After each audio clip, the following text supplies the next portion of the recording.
What's up, viewers? Alright, today I am working on a vehicle. It's a 2006 Chevy HHR. Alright guys, so the oxygen sensors that I purchased are the NTK oxygen sensors. The one on the left, 21546, is the upstream oxygen sensor located right next to the exhaust manifold. And then the NTK oxygen sensor 21043, that is located downstream right next to the catalytic converter. Alright, so this is the 2006 Chevy HHR. It's got the Ecotec engine, 2.2 liter. This is a V4 cylinder, and for the sake of this video, I removed the air assembly. The air assembly is right there. Alright guys, so I got a better viewpoint. After I move the air filter, the oxygen sensor is right there. Okay guys, so the process for removing the oxygen sensor is you have to take off the air cleaner assembly. Once you remove the air cleaner assembly, you have to remove the heat shield. There's a heat shield right there. So there are 3 bolts. There's a bolt here, a bolt there, and bolt right there. You have to use if you got a 13mm socket, that'll work, or if you use a 1/2 inch deep socket. It has to be deep because you got these studs on there.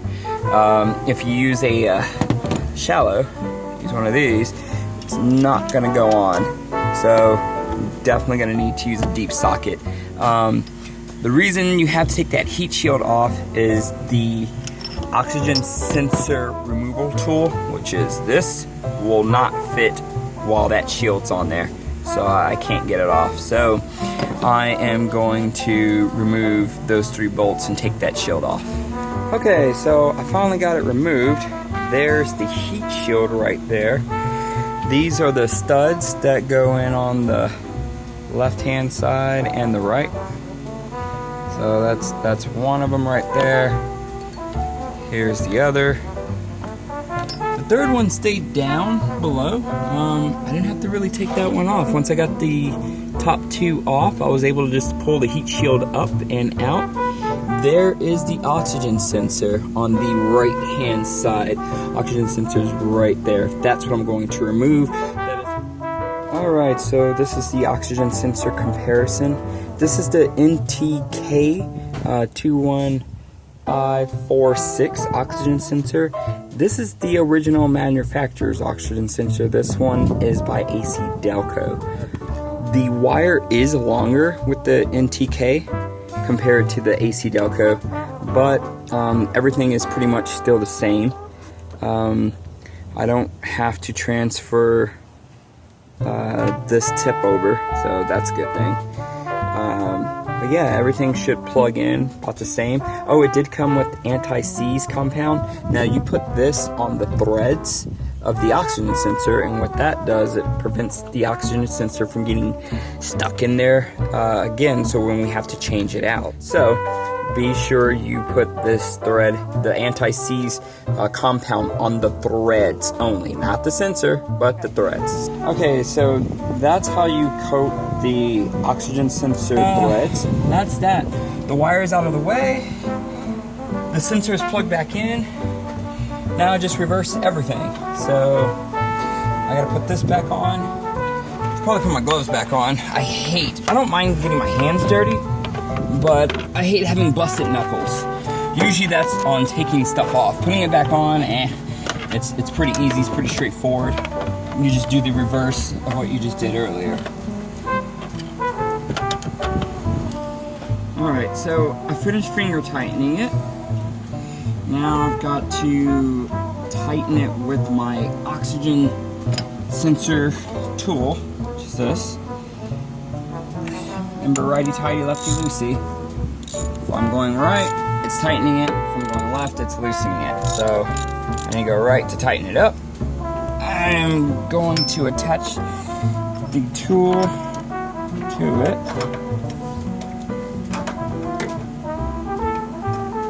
Alright. I got the plug right here. This is the original plug that it needs to go to. Here is the new plug here.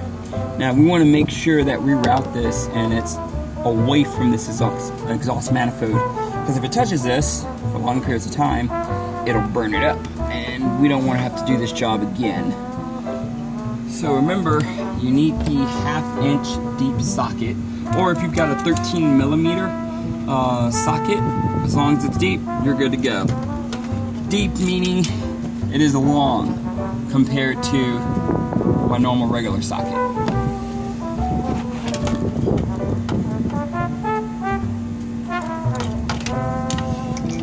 And pretty much if you change one oxygen sensor out, you've pretty much changed them all. It's a pretty straightforward job. It's nothing really hard. Maybe removing a few things, but I mean, at the end of the day, it's pretty easy. It's not anything hard.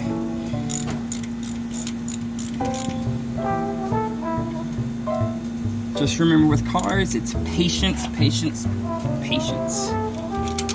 Can't rush things along. Run into a problem, take a break. Come back to it later on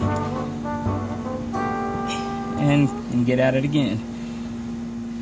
It's always fun changing stuff out that's never been changed out before. It's always a pain in the butt. Okay, so I finally got that off. So now the fun part. I gotta go get my jack stands, jack this thing up, crawl underneath there, and show you guys where the other sensor is located. Jacking up the car right now so I can crawl underneath there. I got my trusty jack stand. So, Lord, we're gonna be holding this thing. My jack fails, and the car doesn't fall on me. So, that would be bad business.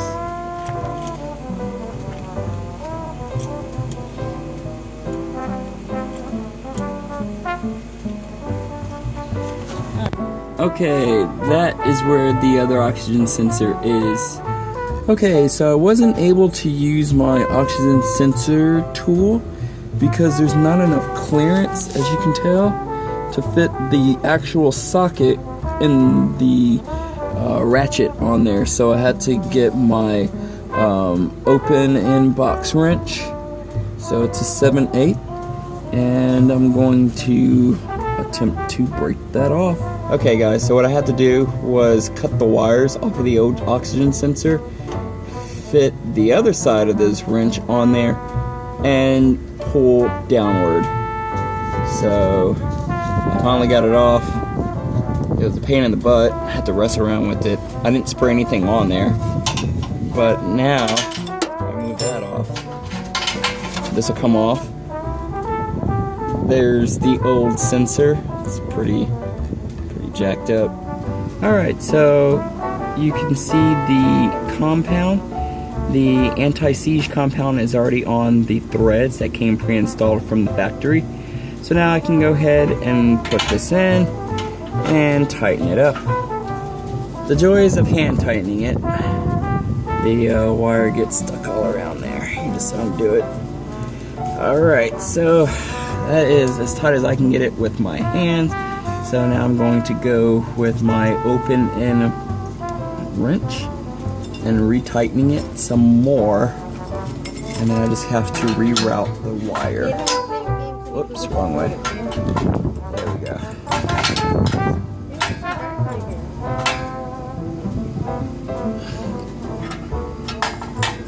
There's tightening it once. Alright, so that's the oxygen sensor, there's the wire, there's the heat shield. So follow the heat shield, and that's the metal of the heat shield that I just bent right there. So I'm going to feed this wire all the way through the heat shield, and it's important that you do that so that this wire does not touch this exhaust. If it touches this exhaust, it will melt this wire, and you'll be having to change out this sensor again. So we don't want to do that. Okay, if you see that wire on the left hand side, pointed up, black and shiny, that is the oxygen sensor wire. Try to get my other hand down there. It's that wire there, and it plugs right there. There's the plug right there. So I've already plugged it in and it's routed, so it's out of the way of moving parts. And the heat shield, it is on the heat shield, how it's supposed to, because that's how they had it routed. But everything is in working order. So now I gotta put the rest of the car back together. Starting with that.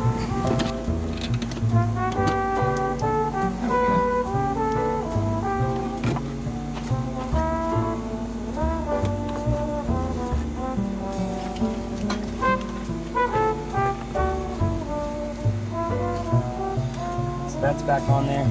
There's, I believe this is a 10mm. Oh, maybe it's an 8mm. Get my size. Alright.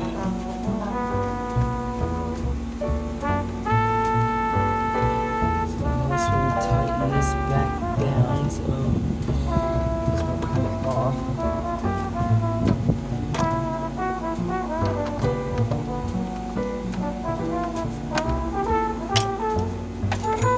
Gotta plug in that mass airflow sensor. Pretty sure that's what this is here. There it goes. It's plugged back in. And now I have to put this bolt for the air assembly, bolt it back on. I swear it's like a black hole on the engine. It takes like another 5-10 minutes to find the tool, and then you find it. What? I like wearing gloves when I'm taking off the car parts because there's usually a lot of tension involved, and then as soon as you break that bolt, it gives way and then your knuckles get busted somehow on another part. So I like to have my gloves on when I take it off, but the downfall about having gloves is you can't really feel all that well. You can't have a good grip on things, so that sucks. Alright, I'm done here. I put everything back together. I did the upstream oxygen sensor, the downstream oxygen sensor. Now all that's left for me is to turn the car on and make sure the engine light is turned off. If it's not, I do have an OB2 scanner. I can hook it up and I can erase the code. But yeah, so I'm going to turn it on and see what's going on. Ta-da! My engine light is off. I didn't have to use my OBD2 scanner.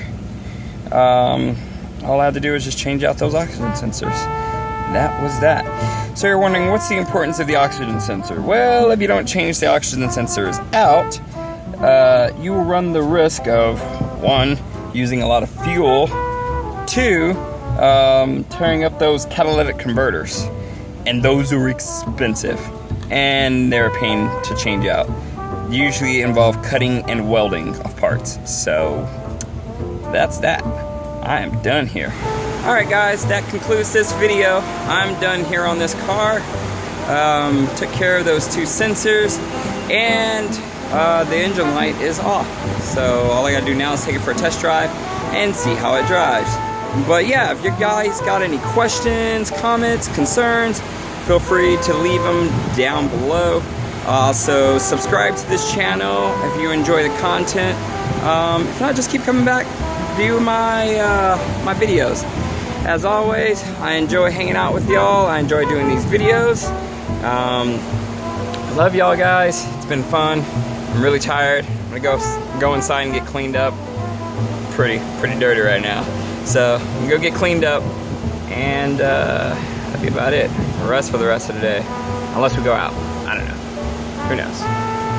Anywho, alright guys. Peace. Love y'all. Y'all take care. Don't forget, please subscribe.